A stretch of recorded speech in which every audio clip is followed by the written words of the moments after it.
today's ganap nga ay sobrang excited nga kami ngayon ni Bebo na magpunta sa SM Clark dahil ngayong araw na nga rin namin pupuntahan yung passport namin. Excited nga kami na mas kinakabahan dahil hindi nga namin sigurado kung nakapasa nga kami sa Japan visa. Pero maiba nga tayo, nasipatan nga din namin na ginagawa na nga talaga tong Clark branch namin na the original Okoy King. Dating nga namin dito sa may SM Clark, nagpark lang kami at syempre bago akong bumaba, kailangan ko muna magpabango gamit nga itong free siya ng Mystery Scent. Pagka-fruity na floral nga ang amoy niyan at 3 to 5 hours nga ang tinatagal ng amoy. Kung gagamitin ko nga to, sineshake ko muna yan ng bongga para sabi nga nila, mas matagal daw yung tinatagal. Mura lang nito guys, kaya i-try nyo na rin. Hanap nga lang kami na medyo malapit na parkingan at pay parking nga itong nakita namin. Tapos nilakad na lang namin papasok dito sa SM Clark at maya-maya nga, hinanap na nga namin yung agency kung saan nga kami nag-apply ng Japan visa. Ang bilis nga dahil inabot lang naman ng mga 5 days tapos meron na ngang result pero hindi pa nga namin alam kung ano. Mararanasan na kaya namin ng snow sa Japan o mamimrito na lang kami ng Okoy next month. Nakshuta.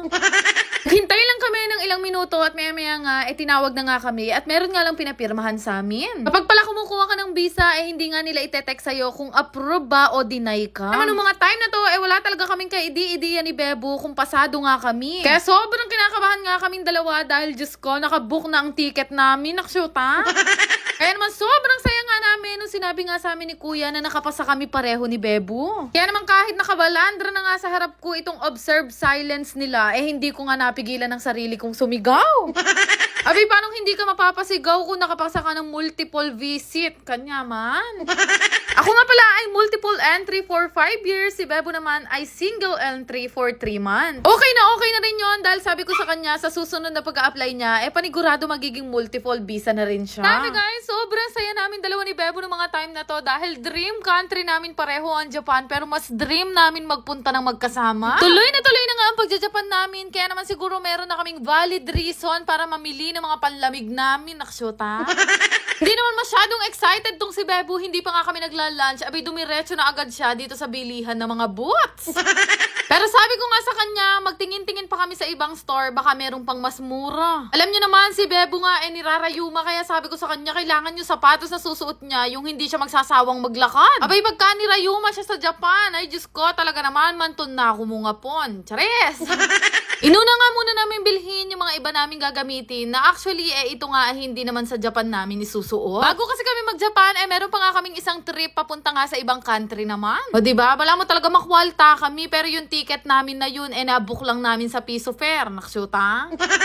Katapos nga namin bumili ng damit, hindi talaga makalimutan ni Bebo yung boots na nakita niya kanina. Kaya naman sabi ko sa kanya, sige balikan na natin. Naman bumalik na nga kami dito sa may Columbia at sabi ko nga kay Kuya, sige kuha nyo na siya ng size na gusto niya. Ito kasing gustong bilhin ni Bebo na sapatos, hindi nga daw papasukin ng lamig yung paa niya. At kung itatanong nyo naman kung bakit kailangan naka-boots, kami nga po ay nagbabalak magpunta ng Hokkaido, Japan. Namoy nga muna namin tong sapatos na to. Ay grabe, ganito pala ang amoy ng sapatos na 10,000 ang halaga. Nakshuta.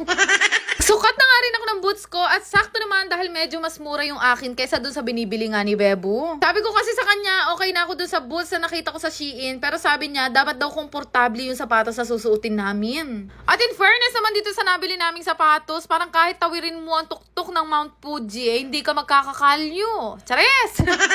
Ganadong nga to si Bebo dahil hindi lang boots ang tinitingnan niya dahil tumingin nga rin siya ng jacket. Abay, nung nakita nga niya yung presyo nitong jacket, Diyos ko, kabilis niya sinoli, mag-ukay-ukay na lang daw kami pagdating dun.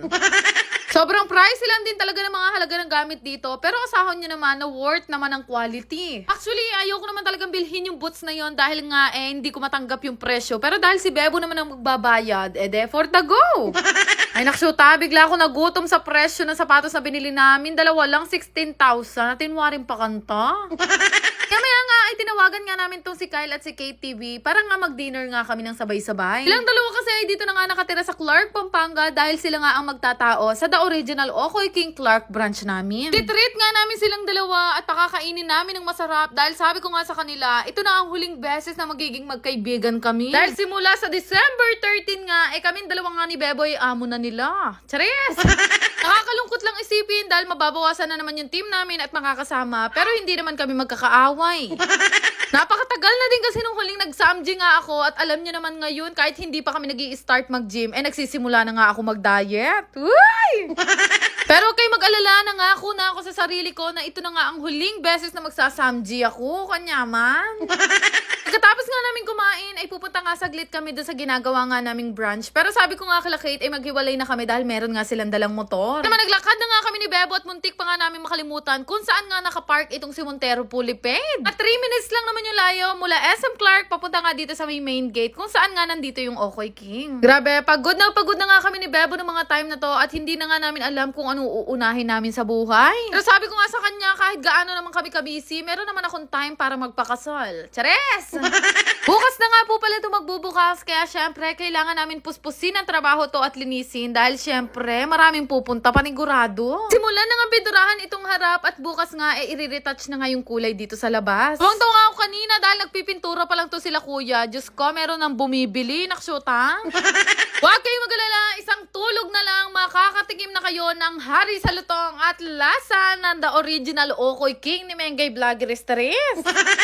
Hanggang dito na lang at magkita-kita na lang tayo sa December 13. Bukas na yan, naksyota. Bago nyo i-skip tong video, gusto ko lang ipakita sa inyo itong nilalaro kong Aurora game. Para mag-register, ilagay nyo lang ang inyong mga phone number, gumawa ng sariling password at i-confirm. Ganun lang kadali, meron na nga kayong account dito sa Aurora game at napakadami nyong pwedeng pagpili ang laro dito. Pero syempre, bago ang lahat, kakailanganin nyo muna mag-cash in. Sobrang dali lang naman mag-cash in guys, sundin nyo lang lahat ng instruction nila and after that, pwede na nga kayong maglaro. Madalas kong ang laruin dito, itong Dragon and Tiger na sobrang dali lang din manalo. Bebet ka lang naman dyan kung magkano yung gusto mong ibet. Tapos meron din silang color game gaya nito. For sure naman, alam niyo na kung ano yung mechanics nito. Kagaya lang din sa perya. Pero dito, syempre, hindi mo nakakailanganin lumabas. Easy play, easy win nga lang dito sa Aurora game. Kaya subukan nyo na ring laruin. Pero paalala lang, ang Aurora game po ay para lamang sa mga matatanda at hindi ko po inire-recommend sa mga bata. Kaya mag-download na kayo gamit ang link na makikita nyo sa comment section. Yan lang naman. Salamat!